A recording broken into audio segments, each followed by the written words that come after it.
നമസ്കാരം, പ്രവാസി മലയാളിയിലേക്ക് സ്വാഗതം. ഇനി ഒരു ഇളവ് പ്രതീക്ഷിക്കേണ്ടതില്ലെന്ന് മുന്നറിയിപ്പ് നൽകിക്കൊണ്ടാണ് പ്രവാസികൾക്കുള്ള പൊതുമാപ്പ് കാലാവധി UAE നീട്ടിയത്. എന്നാൽ പലരും ഈ ഒരു സാവകാശം പ്രയോജനപ്പെടുത്തുന്നില്ലെന്ന് അധികൃതരുടെ ശ്രദ്ധയിൽപ്പെട്ടു. അതിനാൽ വീണ്ടും മുന്നറിയിപ്പ് നൽകിയിരിക്കുകയാണ് ദുബായ് താമസ കുടിയേറ്റ വകുപ്പ്. അനധികൃത താമസക്കാർക്ക് ശിക്ഷ കൂടാതെ രാജ്യം വിടാനുള്ള അവസാന അവസരമാണ് പൊതുമാപ്പെന്നും തൊഴിൽ താമസ രേഖകൾ നിയമാനുസൃതമാക്കാൻ ഡിസംബർ 31 വരെ കാത്തു നിൽക്കരുതെന്നും വ്യക്തമാക്കിയിരിക്കുകയാണ്. പൊതുമാപ്പ് കിട്ടിയാലും നാട്ടിൽ പോകാനാകാത്ത സാഹചര്യം ഉണ്ടാകുമെന്നതിനാലാണ് ഇത്തരമൊരു മുന്നറിയിപ്പ്. കാരണം വിമാന ടിക്കറ്റ് നിരക്ക് ഉയർന്നുകൊണ്ടിരിക്കുന്നതിനാൽ അടുത്ത മാസം വരെ കാത്തിരുന്നാൽ നിരക്ക് ഇനിയും ഉയർന്നേക്കും. അടുത്ത മാസം 2ാമത്തെ ആഴ്ചയോടെ ടിക്കറ്റ് നിരക്ക് 2 ഇരട്ടിയാകും. നാട്ടിലേക്ക് പോകേണ്ടവർ എത്രയും വേഗം രേഖകൾ ശരിയാക്കി പൊതുമാപ്പ് നേടണമെന്നും GDRFA മുന്നറിയിപ്പ് നൽകി. പുതുവർഷത്തലേന്ന് വരെ തീരുമാനമെടുക്കാനുള്ള സമയം പ്രവാസികൾക്കുണ്ടെങ്കിലും അതുവരെ കാത്തു നിൽക്കുന്നത് ഉചിതമല്ല. എക്സിറ്റ് പാസിന് കാലാവധി പൊതുമാപ്പ് കാലാവധി കഴിയുന്ന ഡിസംബർ 31 അവസാനിക്കും.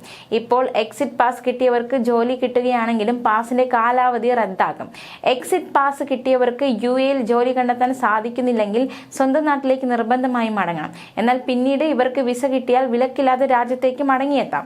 പൊതുമാപ്പ് പ്രയോജനപ്പെടുത്തിയവർക്ക് പിഴയായി അടയ്ക്കേണ്ടിയിരുന്ന വൻ തുക അധികൃതർ എഴുതിത്തള്ളി. പൊതുമാപ്പ് ഉപയോഗിച്ചവരിൽ 85% പേരും രേഖകൾ ശരിയാക്കി UAEയിൽ തുടരാനാണ് താല്പര്യപ്പെട്ടത്. ശേഷിച്ച 15% പേരാണ് നാട്ടിലേക്ക് മടങ്ങിയത്.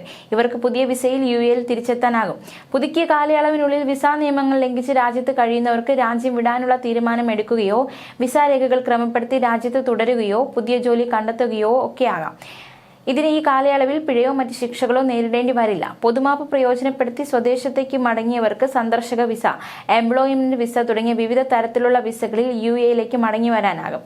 വിസ സാധുവാക്കി UAEയിൽ തുടരാൻ ആഗ്രഹിക്കുന്നവർക്കായി പ്രത്യേക ജോബ് റിക്രൂട്ട്മെന്റ് ക്യാമ്പും സംഘടിപ്പിച്ചിരുന്നു. നിരവധി പേർക്ക് ഈ ക്യാമ്പ് വഴി തൊഴിൽ കിട്ടി പുതിയ ജീവിതത്തിലേക്ക് കടക്കാനായതും GDRFA വ്യക്തമാക്കി. ഡിസംബർ 31 ശേഷം അനധികൃതമായി UAEയിൽ തുടർന്നാൽ കടുത്ത നടപടിയാണ് നേരിടേണ്ടി വരിക. നിയമലംഘകർക്കെതിരായ പിഴകളും ശിക്ഷാ നടപടികളും 2025 ജനുവരി 1 വീണ്ടും പ്രാബല്യത്തിൽ വരും. ഇവരെ കണ്ടെത്തുന്നതിനായുള്ള പരിശോധനകൾ ഡിസംബർ 31 ശേഷം വീണ്ടും തുടങ്ങും. പൊതുമാപ്പ് കാലാവധി അവസാനിച്ച ശേഷം അനധികൃത താമസക്കാരെ നിയമിക്കുന്ന തൊഴിലുടമകൾക്ക് 10 ലക്ഷം ദിർഹം വരെ പിഴ ചുമത്തുമെന്ന് അധികൃതർ അറിയിച്ചിരുന്നു. നാട്ടിലേക്കുള്ള എക്സിറ്റ് വിസ അധികൃതരിൽ നിന്ന് കിട്ടിക്കഴിഞ്ഞാൽ 14 ദിവസം കൂടി രാജ്യത്ത് തങ്ങാൻ കഴിയും.